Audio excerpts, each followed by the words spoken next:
ഇടുക്കിയിലെ കർഷകരുടെ പ്രതിസന്ധികളും അതിജീവന പോരാട്ടങ്ങളും പ്രമേയമായ ഹരിതവിലാപം എന്ന നാടകം അരങ്ങിലെത്തി. അരനൂറ്റാണ്ടോളമായി നാടകരംഗത്ത് ശ്രദ്ധേയമായ ഇടപെടലുകൾ നടത്തിയിട്ടുള്ള കാഞ്ചിയാർ ആൽഫയാണ് നാടകം അവതരിപ്പിച്ചത്.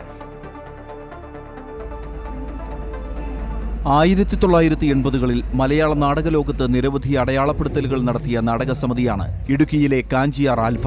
ഒരു ഇടവേളയ്ക്ക് ശേഷമാണ് ആൽഫ തിയേറ്റേഴ്സ് പുതിയ നാടകവുമായി അരങ്ങിലെത്തിയത്. ഇടുക്കിയിലെ കുടിയേറ്റ കർഷകരുടെ പ്രതിസന്ധികളും അതിജീവന പോരാട്ടവുമാണ് ഹരിതവിലാപം എന്ന നാടകത്തിന്റെ പ്രമേയം.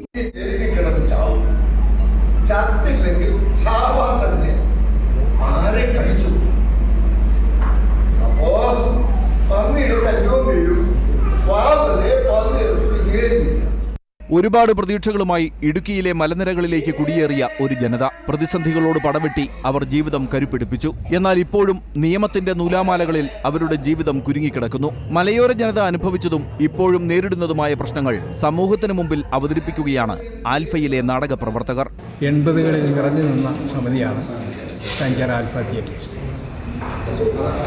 കാൽ നൂറ്റാണ്ടിന് ശേഷം അതിൻ്റെ പഴയ പ്രവർത്തകരെല്ലാം ഒരുമിച്ച് കൂടി വീണ്ടും ഇത് പുനർജീവിപ്പിക്കാൻ തീരുമാനിച്ചതിൻ്റെ ഭാഗമായിട്ടാണ് ഇപ്പോൾ പുതിയ ഒരു നാടകവുമായി രംഗത്ത് വന്നത്.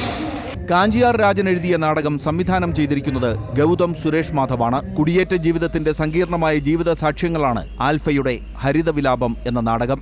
MC Boban, Amrita News, Idukki.